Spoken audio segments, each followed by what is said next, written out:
कि ये तो उसका अंदेशा था कि एक मनगढ़ंत आरोप करके कि उन्होंने संसद में प्रश्न पूछने के लिए कुछ पैसे लिए, इस तरह का आरोप किया। किसने किया? तो उनके साथ उनके जो पार्टनर थे उनका कुछ झगड़ा हुआ था, आपस में कुछ टकराव हो गया था। उन्होंने कंप्लेन की, उनको इंटरेस्ट था उनकी बदनामी करने का। और एक दूसरे बिजनेसमैन तो शायद दुबई में रहते हैं, उन्होंने कहा कि हाँ, इन्होंने मेरे को अपना पार्लियामेंट्री आईडी वगैरह शेयर किया था। देखिए, जब भी हम कोई भ्रष्टाचार ढूंढने की कोशिश करते हैं, सरकार को विपक्ष के नाते कटघरे में खड़ा करने की कोशिश करते हैं, तो कई लोगों से मदद लेनी पड़ती है, क्योंकि हमारे पास कोई इन्वेस्टिगेटिव एजेंसी तो है नहीं, और जो भ्रष्टाचार है उसको उजागर करने का हमें पूरा अधिकार है। तो हम कई लोगों से जानकारी लेते हैं।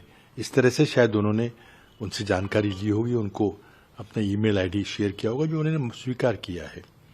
लेकिन क्या उसके बदले उन्होंने पैसे लिए? कमेटी के सामने आया कि शायद वो दुबई में रहने वाला बिजनेसमैन था, वो जब दिल्ली आता था एक स्कार्फ ले आया, 2-4 लिपस्टिक ले आया, तो ये कोई ब्राइब मानी जाएगी क्या? लेकिन चलो उसको भी मान ले, लेकिन क्या मोइबा बत्रा को जो गवाह थे उनको क्रॉस एग्जामिन करने का हक नहीं था? क्या हमारे कानून में नेचुरल जस्टिस ये नहीं कहता कि अगर कोई आरोप करता है, कोई गवाही देता है, तो उसे क्रॉस एग्जामिन किया जाए कि सच गवाही है, झूठ गवाही है, उसका क्या उद्देश्य है गवाही देने का? वो मौका नहीं दिया गया।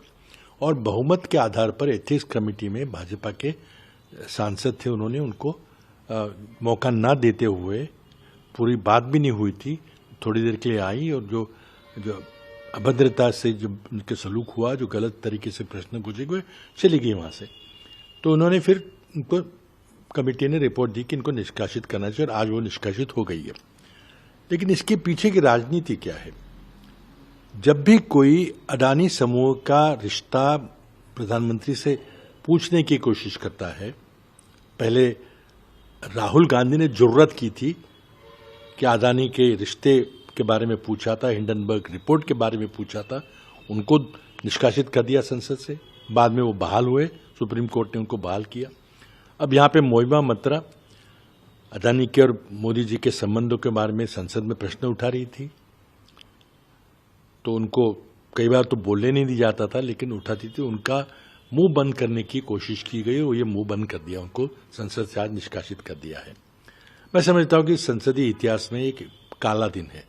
मैंने खुद 16 साल तक संसद सदस्य के रूप में संसद की सेवा की है, और एक गरिमा रहती है संसद सदस्य की, जो 30-30 लाख लोग चुन के भेजते हैं और वो अपना काम कर रहे होते हैं। और उनको इस तरह से, ये इतिहास में कभी नहीं हुआ है कि इस तरह से कोई आरोप लगाकर उनको जबरदस्ती उनको सदस्यता निलंबित कर दी गई है। बहुत, मैं समझता हूँ, संसद में काला दिन। अगर आप ये वीडियो YouTube पर देख रहे हैं तो हमारे चैनल को सब्सक्राइब करें और बेल आइकन को दबाना ना भूलें। अगर आप Facebook पर ये वीडियो देख रहे हैं तो हमारे पेज को लाइक करें।